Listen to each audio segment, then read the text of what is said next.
So today we're painting something that's kind of unique. It is called an atomic sunfish. A friend of mine who's an aerospace engineer down in Florida designing rocket engines went fishing and caught one and asked if I can paint it for him. And this is what it looks like. I've never seen it. I've already painted a few and it's easy and kind of fun. And I'm going to use something later that I don't normally use, and those are paint pens for some of the details. But in the meantime, let's get started. I am starting with a larger size S square bill. I don't call it by its real name because Megabass came after me for copyright infringement a couple years ago for using their trademark name. You know what the real name is. I'm going to call it an S square bill from here on out to avoid trouble. So I already did the white base coat, and the next color is Comart Aureolin yellow. I've been using this for years. Great color. The more you spray it on, it actually darkens up. But it's one of my favorites. I use it often. And in the description, I will have a list of all the paints I use and links to where you can buy them for your convenience. So I'm gonna load up my airbrush. Also in the description, I will put what airbrush I use and compressor and things like that in case you're just starting out and you need that information. So here we go. Just paint the whole bait this color, the whole thing. Normally I have a exhaust fan going, but then it'll interfere with the commentary. So it's off right now. So let's do a light coat. I'll dry it. And then we'll do another coat here just to darken it up a bit.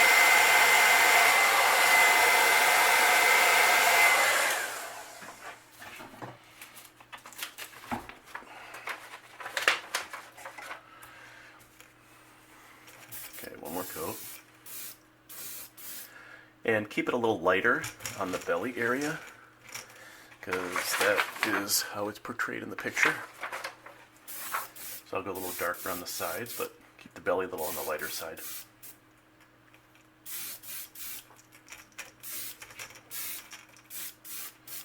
Good.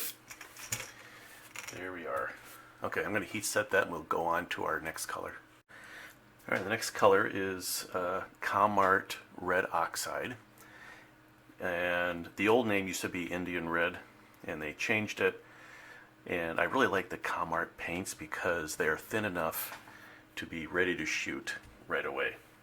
So what we're going to do with the Red Oxide is lightly spray from the top of the bait almost halfway down, lightly, so it's a gradual transition. You don't want any hard lines in there. Also turning down your pressure a bit will help. So we'll just start here, and sometimes you just angle the bait. Some of the overspray will drop down on the sides there.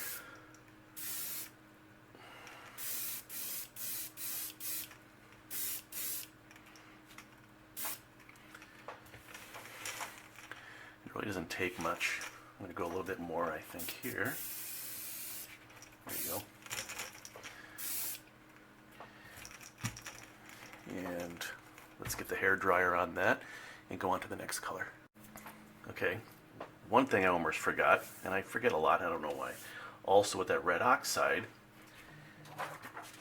is, if you look at the photo, see how the red is really kind of dominant under the gill? We're going to do that. And I'm going to get a little stencil that I made, which is like this. And I'm going to cover up just part of the gill right there and lightly spray. You don't need a lot of pressure or else it's going to spider web on you. So just mask it off a little bit and just give a little extra of this red right there. And let's heat set that.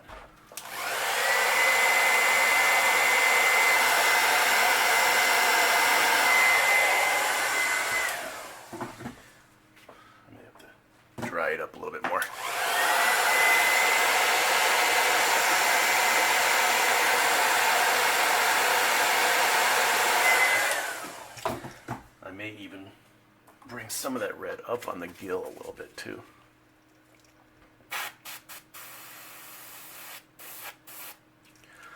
There we go. I will heat set that, and let's do the other side.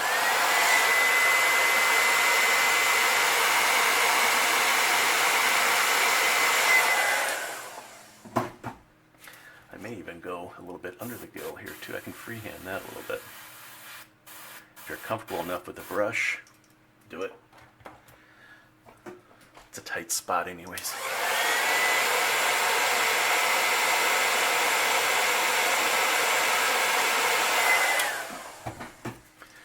Let's flip this around. Wipe off my stencil. Let's do that again.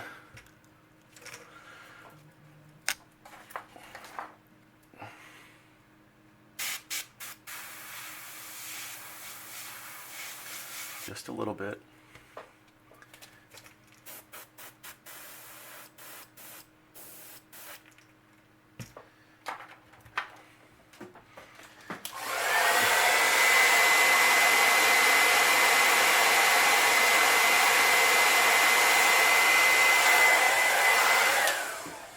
So it looks like I had a little too much pressure. You can see it kind of separated there.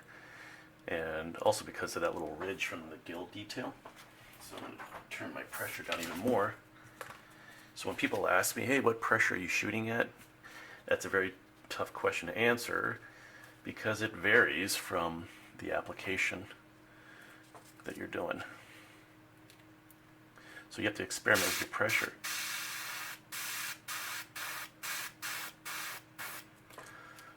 Okay, there we go.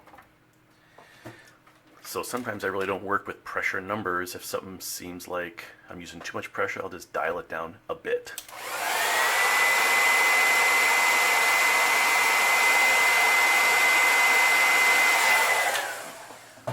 All right, now we'll go on to the next color.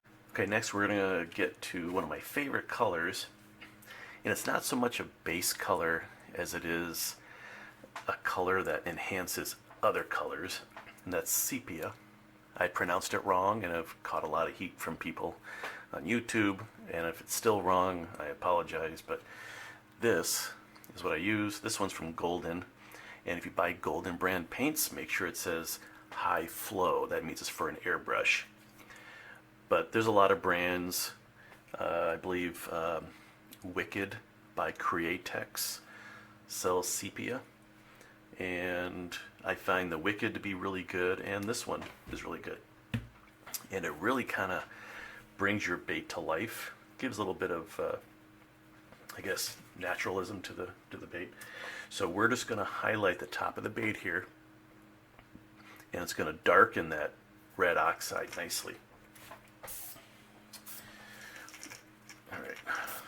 So I just start on the back, and before you start painting onto your bait, test your brush either on your booth or on the desk part of your booth, just to make sure it's flowing right. You don't want any accidents on your fishing lure that you've spent, an hour painting and then have to start over. All right, just nice and light. Again, I'm doing it at an angle so the overspray comes down the side of the body. It darkens it up, kind of nice.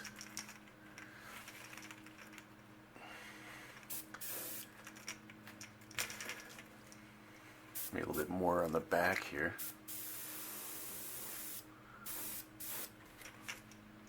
All right, I'm not going to do too much on the spine because that's going to be a pearl blue later.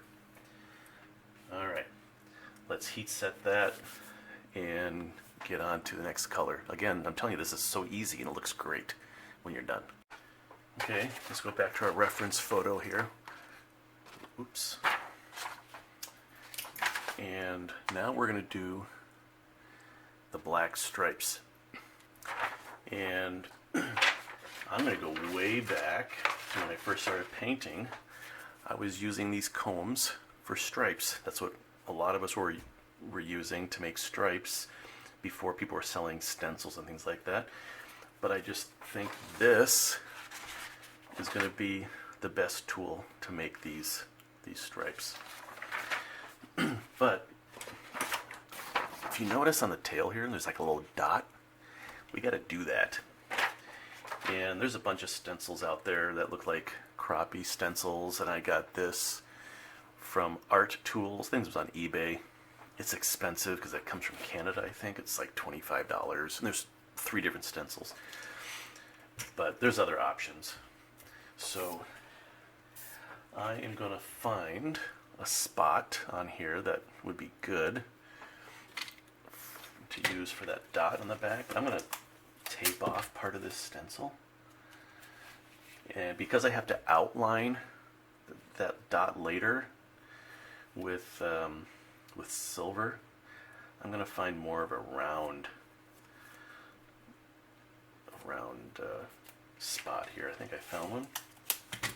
So while you're sitting there staring at the bait, I'm going to mask this off so I don't get overspray.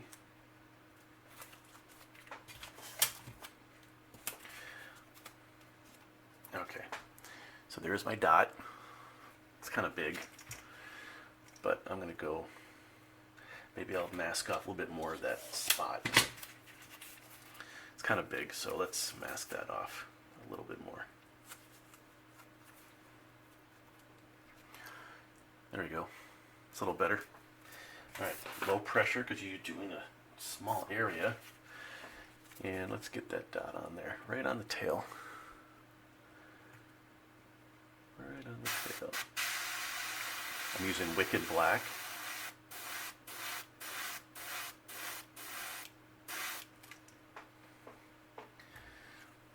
Alright, there we go. There's a spot. A little bit of overspray, but I'm not going to worry too much about it. Nothing is perfect in nature, and neither is my painting. So we'll just go with it. Or I'll just mask up a little bit more for the opposite side here. Alright, I think we're well protected now. Sort of. There's a little spot there I want to get.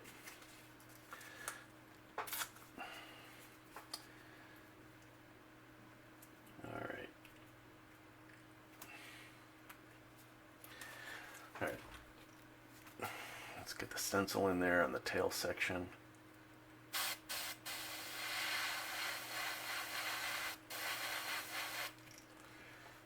There it is. Okay. Let's dry that up a bit.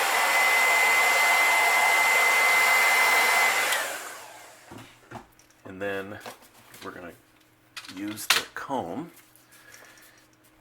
And we want some well-defined stripes. So this time you can hit it kind of hard with the black. Don't get your spot you just painted, right? Don't cover that up. So now this bait's kind of rounded and it's a little tough, but to lay this flat. So let's get in here with some black. We'll get like 4 stripes in here. There you go. There's some stripes. Let's heat that up.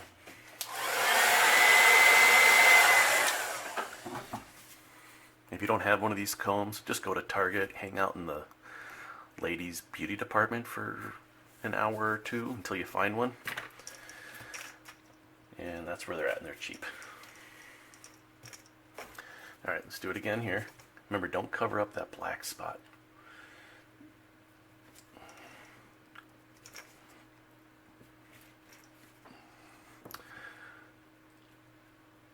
Alright, here we go. Get that black in there. I'm not using a lot of pressure. Again, you don't want things splattering all over. I think I want to go just a little heavier on this last one. Yeah, like that, just like that. We're not going to do any on the back. Again, that's going to be a different color. But we got our black in there, and I'm going to heat set that, and then I'm going to show you the paint pen for the detail. Alright, so on our reference photo, there's these white or silverish outlines on those stripes. And I mean, there's a couple of ways you can approach this. You can just use a regular hand brush and some opaque colored paint and paint that. I tried that, didn't look as good because my hand wasn't that stable. But what I found, I think I was at Hobby Lobby, are these Sharpie paint pens. And they come in a couple different sizes. This is extra fine. And they also have fine, but this is extra fine, so I can get a little smaller detail in here. Shake it up a little bit. And now, the lines on here aren't exactly all solid, so what I do is I'm going to start drawing these lines and give a little skipping effect in there, so it looks like they're kind of broken up a little bit. So I'm hoping you can see some of this. It's going to be hard to keep an eye on the camera and do this. Got to push down on it and get the paint going.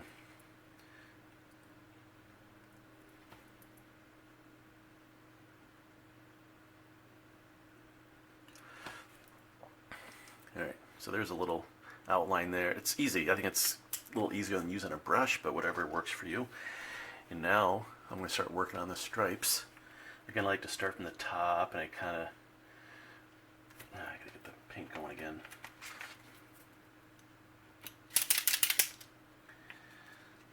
Okay, and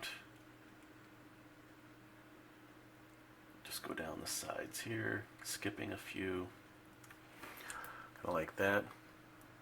If you're old school, you remember Morse code? Yeah, something like that. Dot, dash, dot, dot. Run that along the edge of your stripe.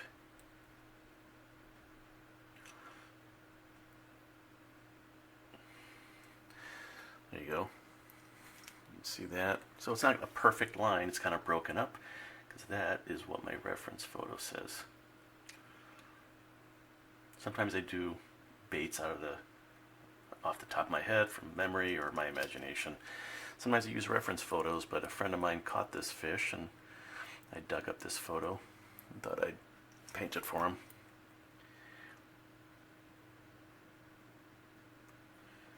Alright.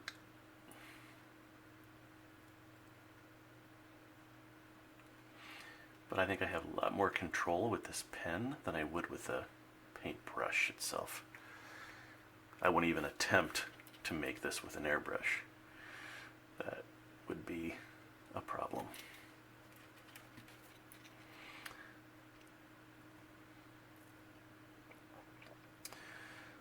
Alright, let's keep going with these stripes here.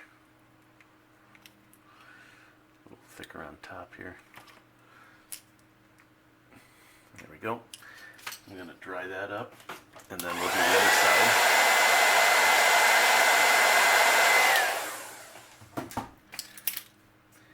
I think these pens are $4 or $5 a piece. Well worth it. Okay, let's do that spot again on the tail, all the way around. Get the paint going here. Here we go.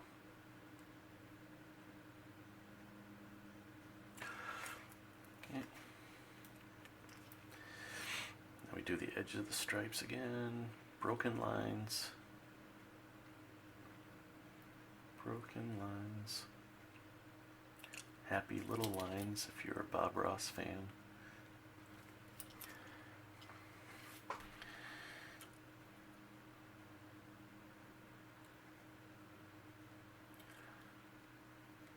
More lines. Remember, not solid lines. Break them up a little bit.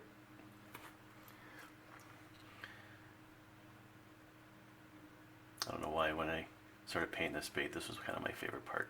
Not using the airbrush on something.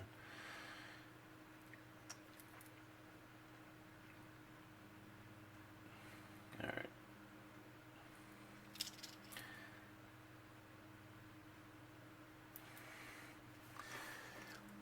Okay, there's our stripes. We are almost done. Almost. Alright, put that back on my helping hands, and I will have a link for that too if you're interested in buying some of those. I have a bunch of these. They're $4 or $5. But okay, let's finish this bait up. And last but not least, if you look at the reference photo, looks like there's some little bit of blue on the top. Looks like it's in the fins.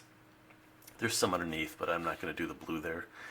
I don't have fins down there on my plastic bait, but we are going to do the pearl blue back, and I have pearl blue paint from Testers. The only problem is Testers isn't making this anymore. I don't think they're making these paints anymore, the Aztec line, but I'm sure there's a lot of other manufacturers that make pearl blue. I'm sure Createx does.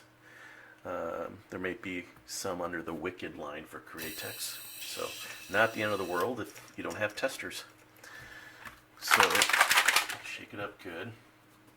Now these pearl paints do have some fleck in it, so I don't recommend trying to spray out of a detail brush because it'll probably clog up. And you have to turn your pressure up, or you can try thinning the paint a little bit. This is actually pretty thin to begin with.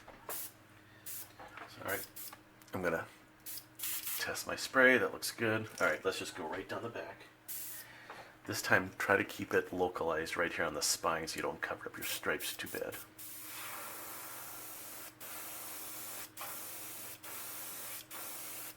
There we go. I'll even do a little bit on the nose here. That's it.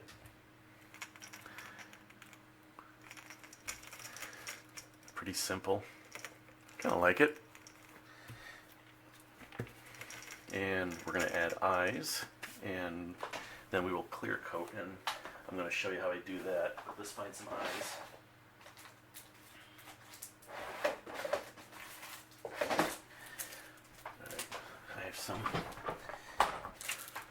I have these eyes. I think I got these at Tackle Warehouse. They're Hyper HD lure eyes. Pretty realistic. And what I do, I mean, they're self-stick, but I've had eyes fall off during the dipping of my clear coat, and that's not a good thing. So I just put a dot of some super glue. This one's Gorilla super glue. Just a dot. And let's get our eyes on here.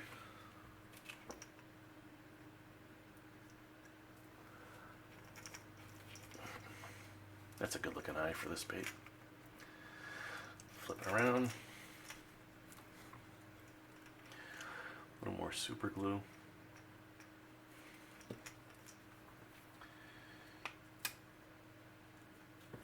These are 6mm eyes that I'm using. I think this bait could probably use almost a 7, but I didn't have any in this color. Alright, there you go. Alright, we will come back when I'm ready to clear coat. Okay, so I built myself a 4-foot UV light box. It's octagonal shape, and for me I thought that was important so the light rays hit every angle of the bait. And I'll show you the inside in a minute. I have a timer here. I built it out of plywood. There's the hinges for the door. I'll open that up. And I have 2 fans exhausting out. The other side has an intake there with some felt filter padding. It's those filter pads you put on your floor vents. And let's open this up here. I lined it with a reflective material, and there's bulbs down here, 1, 2 on each angle, and then there's one up there, and here's one on the lid. And it's actually quite easy to wire it up. I got the lights and the ballast all from solacure.com. Alright, so the lights should warm up for a few minutes before you put your bait in there. So we're going to let them warm up. Then I'm going to carry the bait over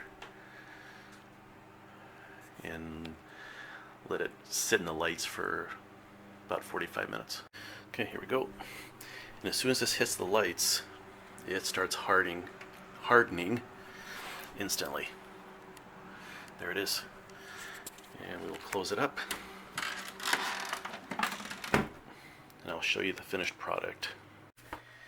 So the clear coat is done curing, and this is what we got.